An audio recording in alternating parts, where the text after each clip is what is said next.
Hello प्यारे बच्चों, स्वागत है आपका आपके अपने चैनल फ्री डाइव में। अपने चुंबकत्व और चुंबकीय पदार्थों के बारे में पढ़ रहे थे। पिछले वीडियो में अपने देखा था कि क्षण चुंबक के अक्ष पर चुंबकीय क्षेत्र की तीव्रता कितनी होती है। अब अपने पढ़ेंगे क्षण चुंबक के निरक्ष पर चुंबकीय क्षेत्र की तीव्रता क्या है। क्षण चुंबक के निरक्ष पर चुंबकीय क्षेत्र की तीव्रता ज्ञात करने के लिए अपने मान लेते हैं अपने पास एक क्षण चुंबक है जिसकी ध्रुव प्राबल्य प्लस माइनस एम है।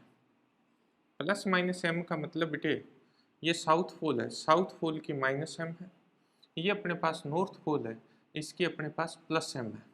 इसकी प्रभावकारी लंबाई 2L है। इसका केंद्र अपने पास O है। अपने पास क्या है बेटा, इसके निरक्ष पर चुंबकीय क्षेत्र की तीव्रता ज्ञात करनी है।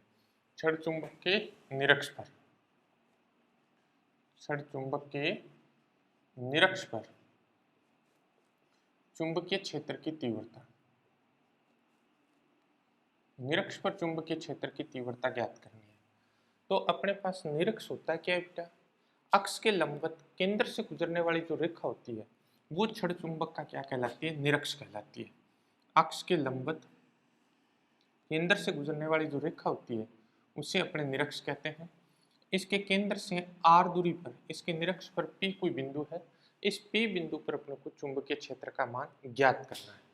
P बिंदु पर चुंबकीय क्षेत्र का मान ज्ञात करने के लिए P को अपने S और N से मिला देते हैं। S और N से मिला दिया।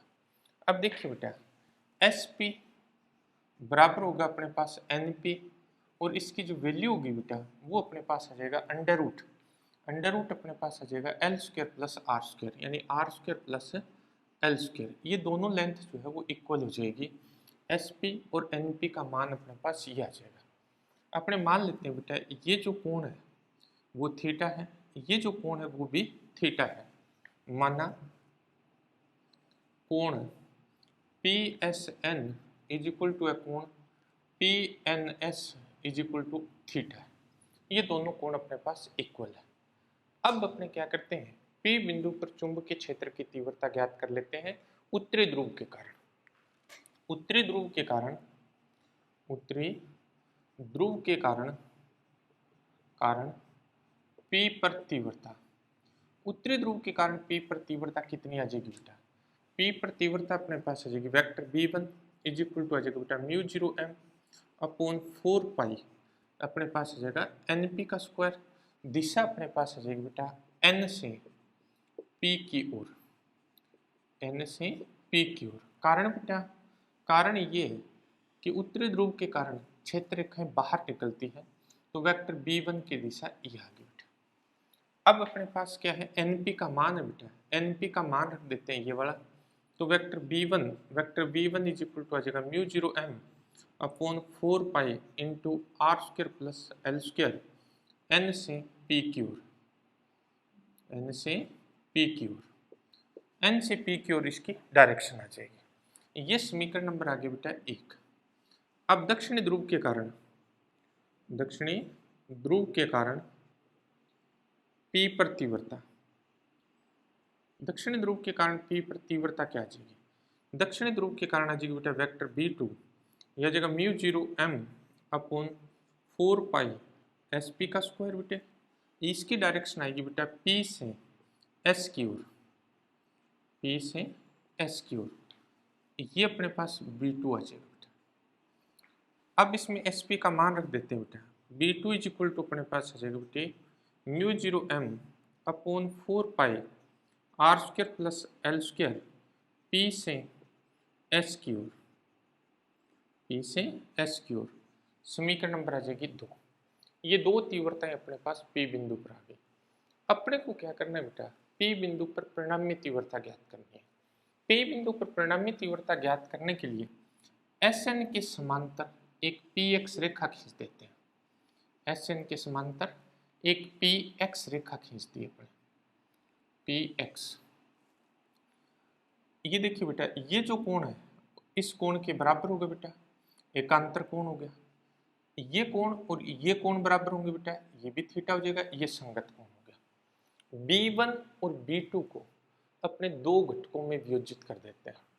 v1 को दो घटकों में वियोजित करेंगे, अपने पास क्या आ जाएगा, v1 का इस तरफ घटक आ जाएगा b1 साइन थीटा और इस तरफ px की दिशा में आ जाएगा b1 कोस थीटा। इसी तरह से b2 का इस दिशा में घटक आ जाएगा b2 कोस थीटा और इस तरफ आ जाएगा बेटा b2 साइन थीटा। अब देखो बेटा, समीकरण 1 और 2 को देखिए। समीकरण 1 और 2 से अपने पास वेक्टर v1 का मापांक इज इक्वल टू बेटे वेक्टर v2 का मापांक, यानी इन दोनों का मैग्नीट्यूड आपस में क्या है, बराबर है। तो ये b1 sine theta b2 sine theta से क्या हो जाएगा, निरस्त हो जाएगा। b1 sine theta b2 sine theta से क्या हो जाएगा, निरस्त, यानी OP की दिशा में कोई तीव्रता प्राप्त नहीं होगी।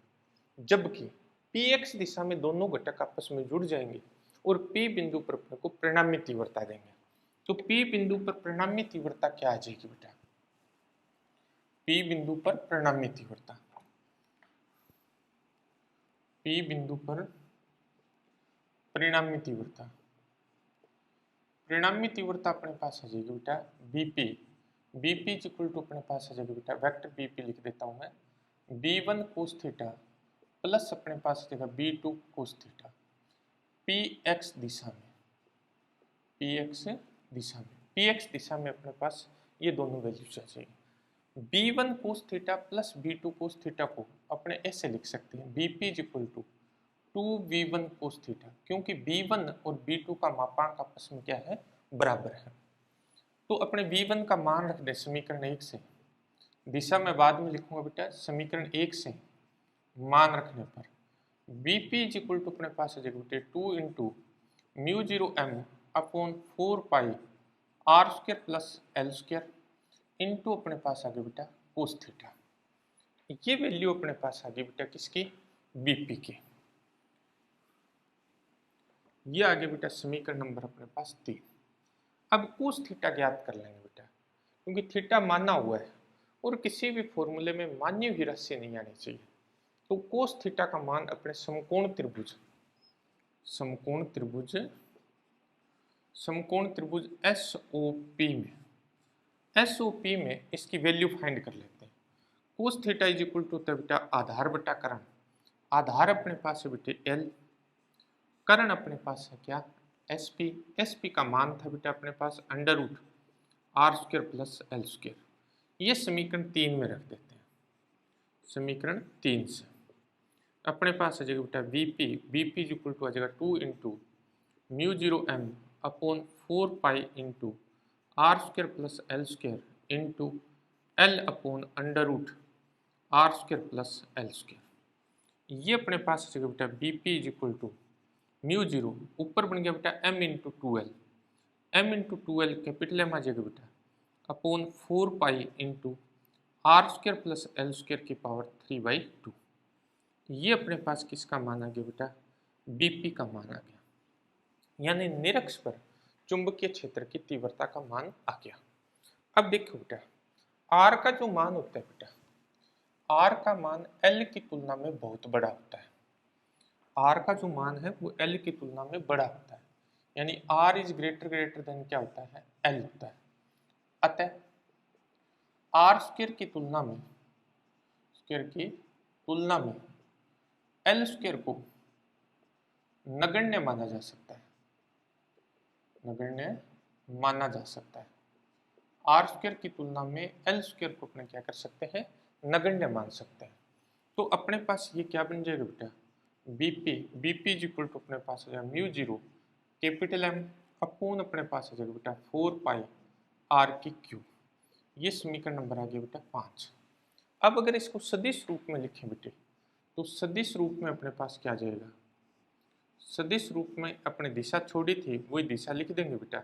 यह जगह म्यू 0 कैपिटल M अपॉन 4 पाई r क्यूब, यह जगह बेटा p से x क्यूब।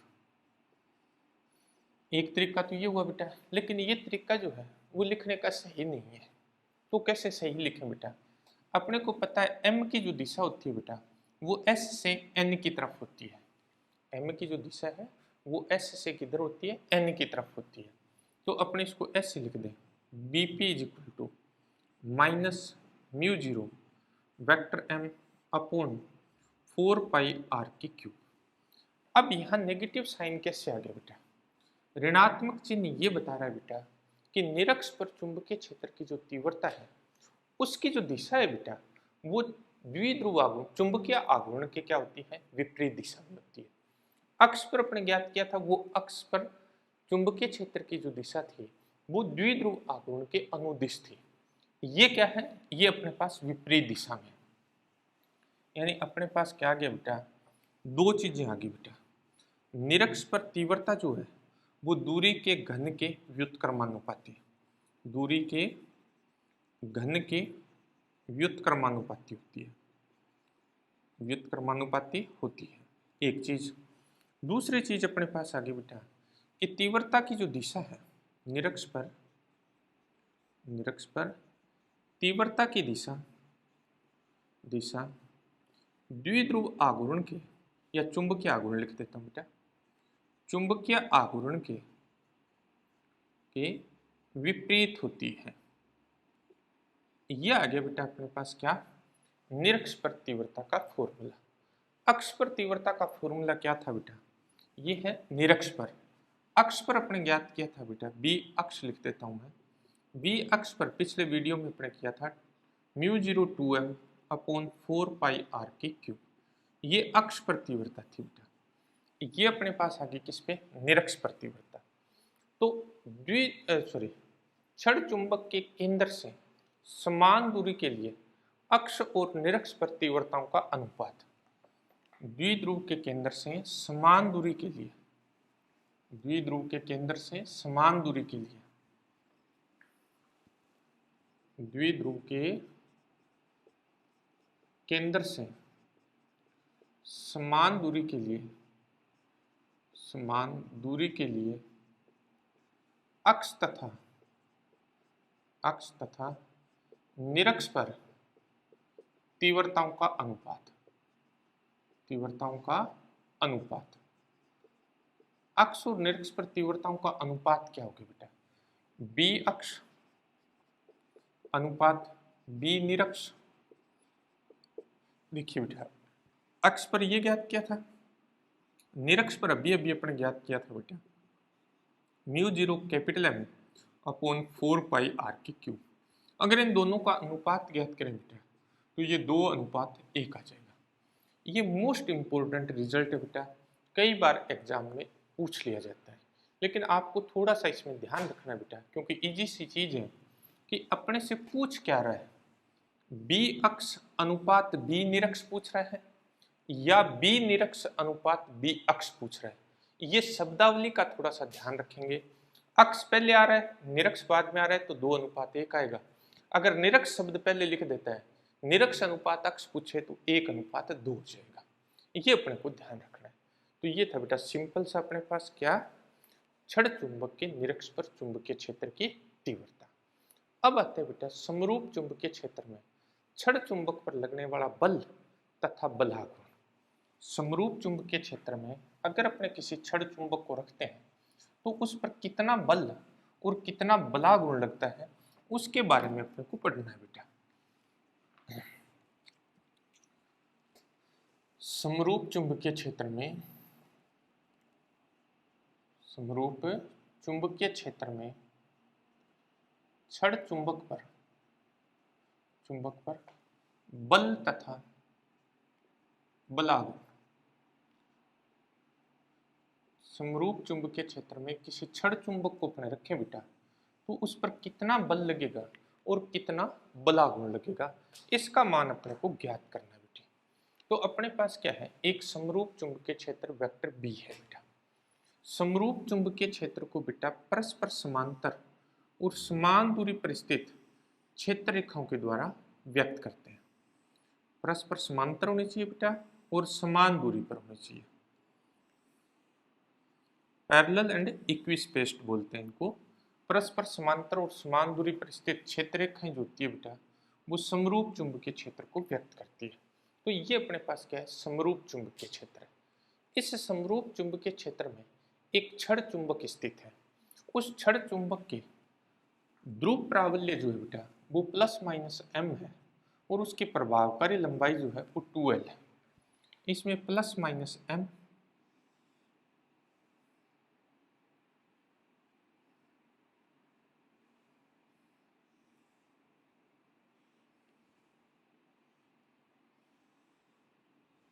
ये अपने पास बेटा क्षण चुंबक, ये नॉर्थ पोल है बेटा, ये इसका साउथ पोल है, इसकी ध्रुव प्राबल्य प्लस m है, इसकी ध्रुव प्राबल्य माइनस m है, इसकी प्रभावकारी लंबाई 2l है, इसकी प्रभावकारी लंबाई कितनी है 2l है, प्लस माइनस m ध्रुव प्राबल्य और 2l प्रभावकारी लंबाई की एक क्षण चुंबक इस समरूप चुंबकीय क्षेत्र में स्थित है और ये क्षण चुंबक जो है वो चुंबकीय क्षेत्र के साथ थीटा कोण बनाती है।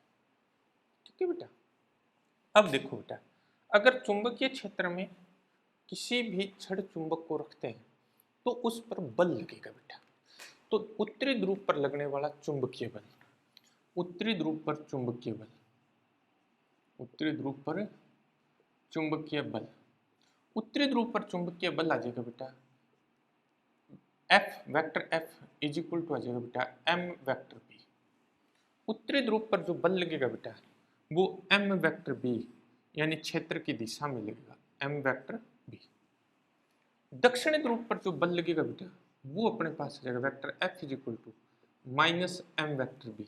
माइनस का मतलब ये है कि इस बल की जो दिशा है वो अपने पास चुंबकीय क्षेत्र के विपरीत है।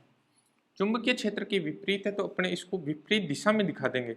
यहां माइनस लगाने की जरूरत नहीं क्योंकि अपनी दिशा दिखाती है, यानी उत्तरी ध्रुव पर बल लग गया mb, दक्षिणी ध्रुव पर भी mb लग गया, लेकिन उत्तरी ध्रुव पर जो बल लग रहा है वो क्षेत्र की दिशा में लग रहा है, दक्षिणी ध्रुव पर जो बल लग रहा है वो क्षेत्र की विपरीत दिशा में लग रहा है। अब देखिए परिणामी बल बेटा, परिणामी बल, परिणामी बल अपने पास आ जाएगा बेटा m vector b minus m vector b is equal to आ गया 0। सिंपल सा ये हो बेटा, समरूप चुंबकीय क्षेत्र में जब क्षण चुंबक को रखते हैं तो क्षण चुंबक पर लगने वाला परिणामी बल जो होता है वो शून्य होता है बेटा। जब अपने किसी क्षण चुंबक को समरूप चुंबकीय क्षेत्र में रखते हैं तो क्षण चुंबक पर लगने वाला परिणामी बल जो है वो क्या होता है 0 होता है। अब आता है बेटा, ये जो दोनों बल है इन दोनों बलों की कार्यकारी रेखा एक नहीं है, यानी इन दोनों बलों की कार्यकारी रेखा जो है वो एक नहीं है। इस पर जो बल लग रहा है बेटा उस बल की दिशा ये है और दक्षिण ध्रुव पर जो बल लग रहा है उसकी कार्यकारी रेखा ये है। दोनों बलों की कार्यकारी रेखा एक नहीं होने से ये दोनों बल मिलकर एक बल युग्म का निर्माण करते हैं। बल युग्म से क्या होता है आघूर्ण पैदा होता है बेटा और इस प्रभाव को बलाघूर्ण कहते हैं। तो अपने पास इस पर बलाघूर्ण क्या हो जाएगा बेटा, बलाघूर्ण अपने पास आ जाएगा, बलाघूर्ण इज इक्वल टू अपने पास आ जाएगा एक ध्रुव पर बल का परिमाण, मैं सीधा बल लिख रहा हूं बेटा, बल गुणा दोनों बलों के बीच की लंबवत दूरी, एक ध्रुव पर लगने वाला बल तथा दोनों बलों के बीच की लंबवत दूरी। दोनों बलों के बीच की लंबवत दूरी ज्ञात करने के लिए बेटा अपने क्या करेंगे, इस n से लंब डाल देते हैं, n p हो जाएगा। ये कोण अगर थीटा है तो ये कोण भी अपने पास क्या हो जाएगा थीटा हो जाएगा। तो अपने पास बलाघूर्ण आ जाएगा बेटा टो इज इक्वल टू एक बल का परिमाण, एक बल का परिमाण आ जाएगा बेटा mb, दोनों बलों के बीच की लंबवत दूरी अपने पास आ जाएगी nb, mb इंटू np। ये आगे बेटा अपने पास समीकरण नंबर 1। अब देखो बेटे इस np का मान ज्ञात करना है। np का मान ज्ञात करने के लिए अपने समकोण त्रिभुज SPN ले लेते हैं।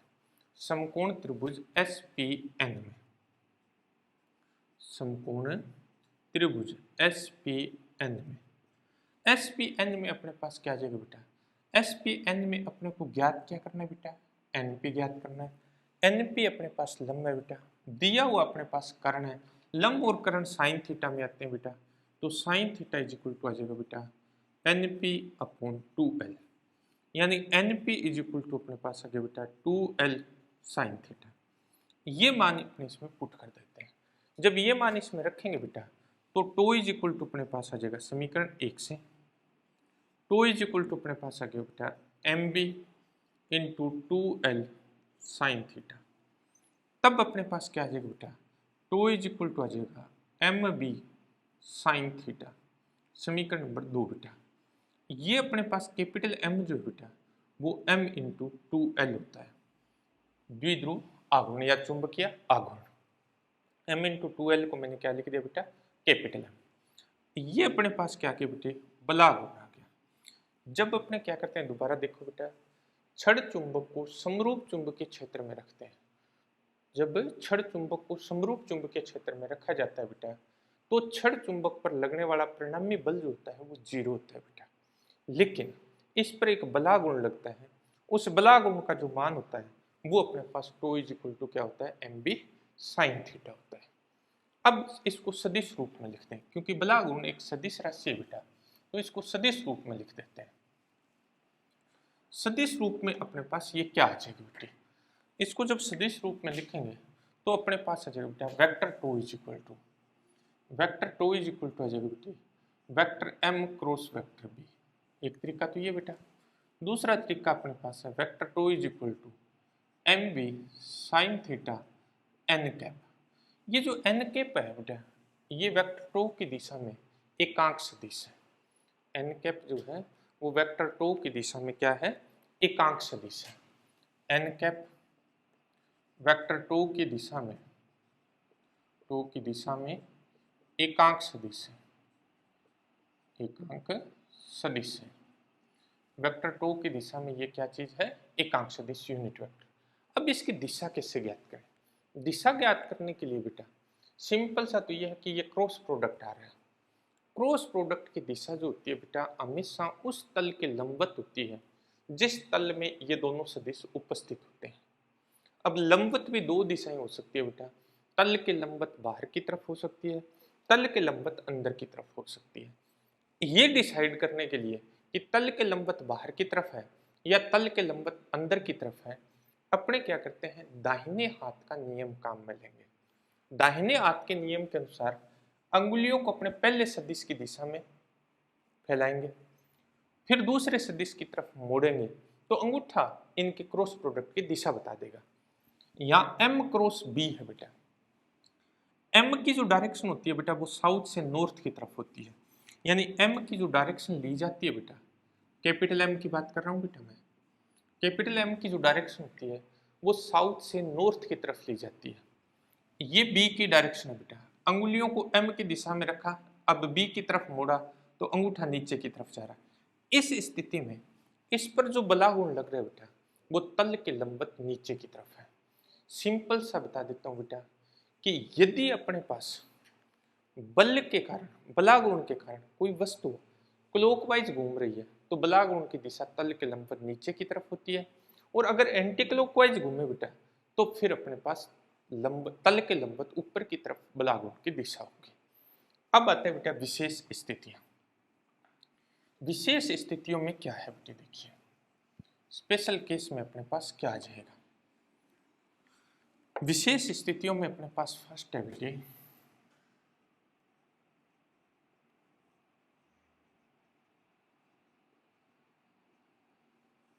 नंबर 1, यदि छड़ चुंबक चुंबकीय क्षेत्र के समांतर व्यवस्थित हो। यदि छड़ चुंबक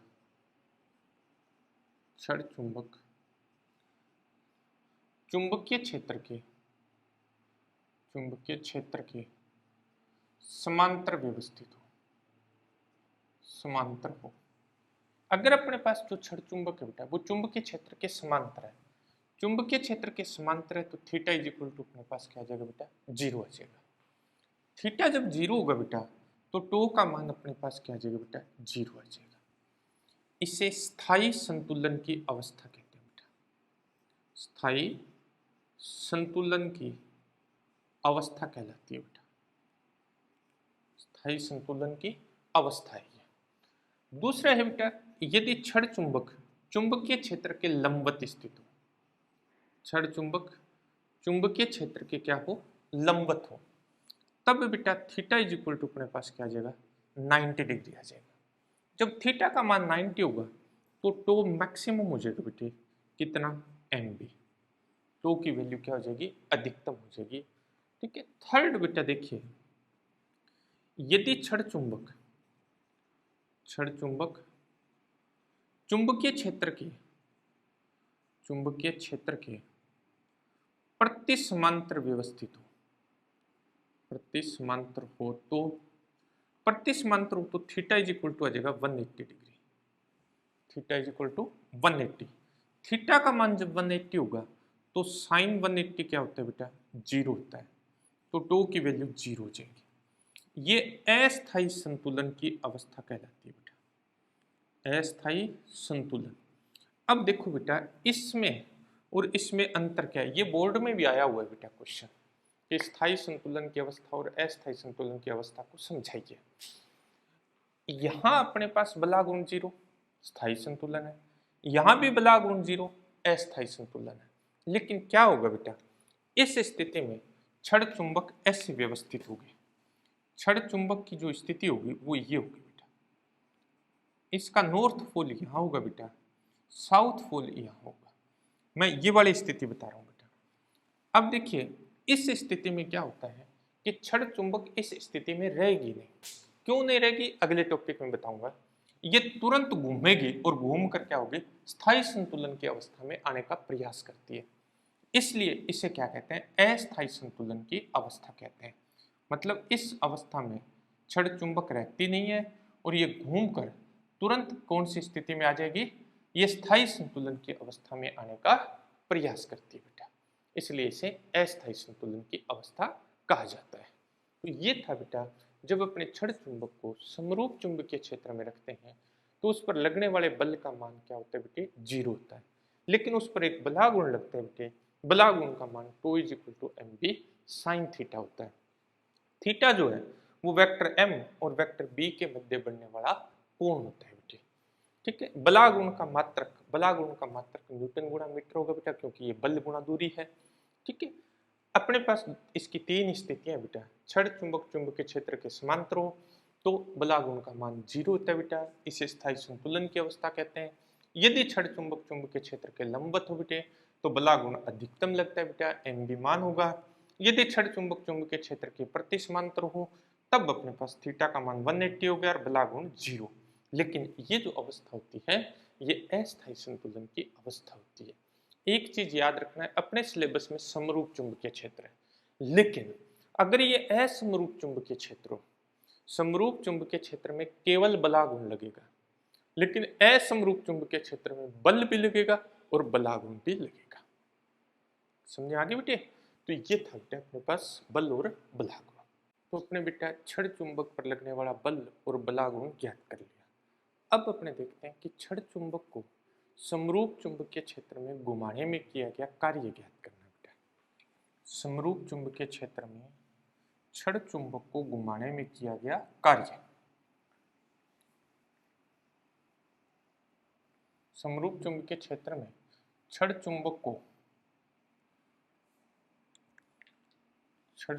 को घुमाने में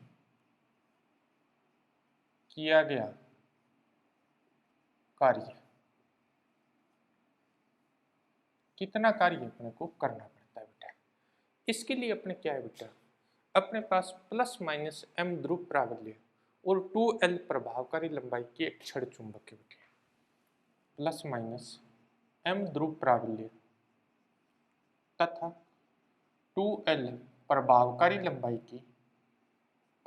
लंबाई की एक छड़ चुंबक है, और इस छड़ चुंबक को अपने समरूप चुंबकीय क्षेत्र वेक्टर b में थीटा कोण पर रखते हैं बेटा।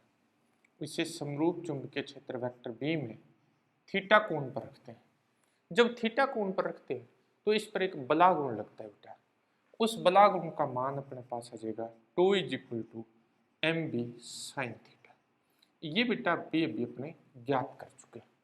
यानी इस प्रकार की स्थिति है कि अपने पास एक छड़ चुंबक है जो समरूप चुंबकीय क्षेत्र बी में थीटा कोण पर स्थित है, तो इस पर बला गुण लगेगा tau is equal to M B sine theta. अब अपने क्या करते हैं, यदि इस छड़ चुंबक को इस स्थिति से अलप कोण डी थीटा से घुमाएं, अलप कोण डी थीटा से घुमाएं, अलप कोण डी थीटा से घुमाया जाए तो इस पर इस जब घुमाएंगे तो कार्य करना पड़ेगा बेटा। कार्य अपने पास क्या आ जाएगा, कार्य इज इक्वल टू अपने पास होता है बेटे, कार्य बराबर होता है बेटे बलागुण गुणा कोणीय विस्थापन।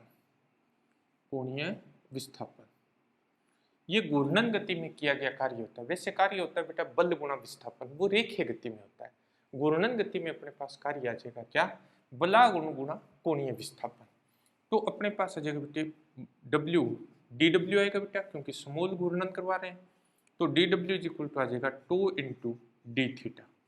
D W is equal to अपने पास आ गया बेटा M B sine theta into D theta. ये समीकरण नंबर आ गया बेटे 2। यदि यदि छड़ चुंबक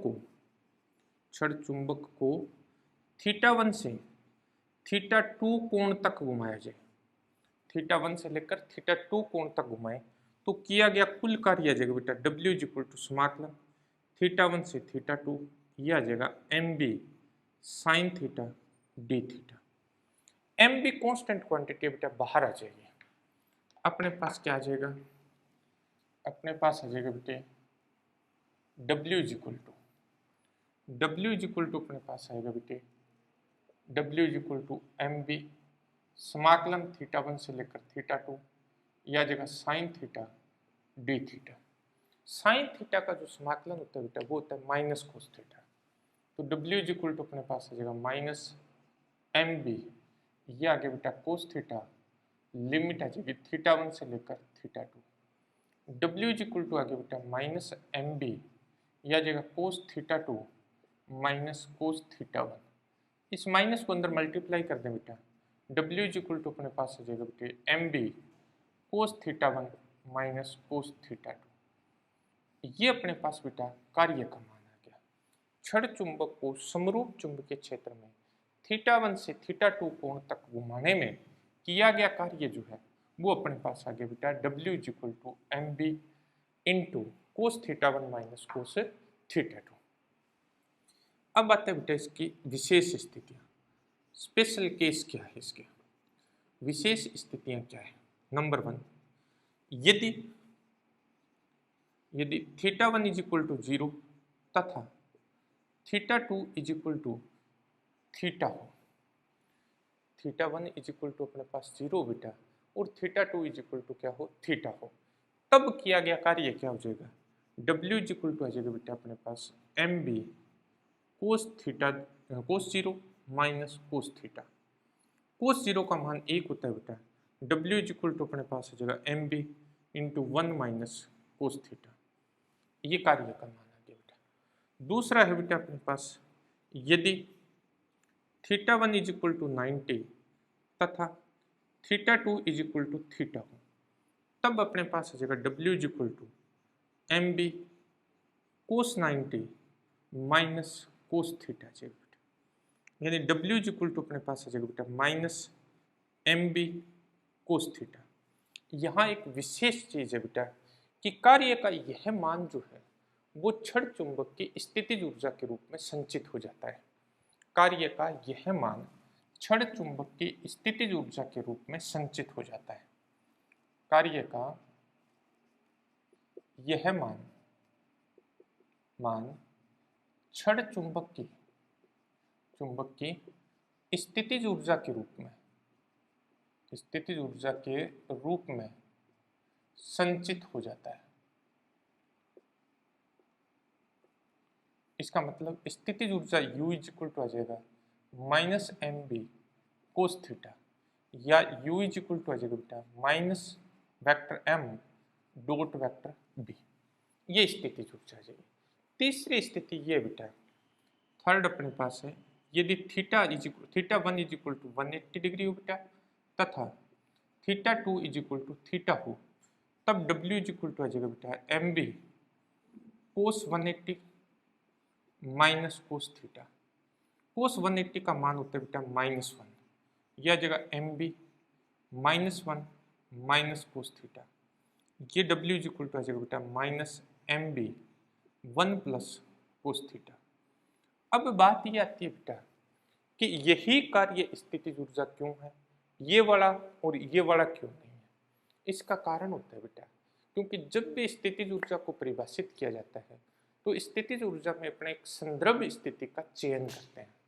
संदर्भ स्थिति ऐसी स्थिति होती है जहां प्रारंभिक स्थितिज ऊर्जा का मान क्या होता है, 0 होता है। तो सिर्फ यही ऐसा केस बन रहा है बेटा जिसमें प्रारंभिक स्थिति में स्थितिज ऊर्जा का मान क्या है, 0 है। इसलिए यही कार्य जो है वो स्थितिज ऊर्जा के रूप में संचित होता है।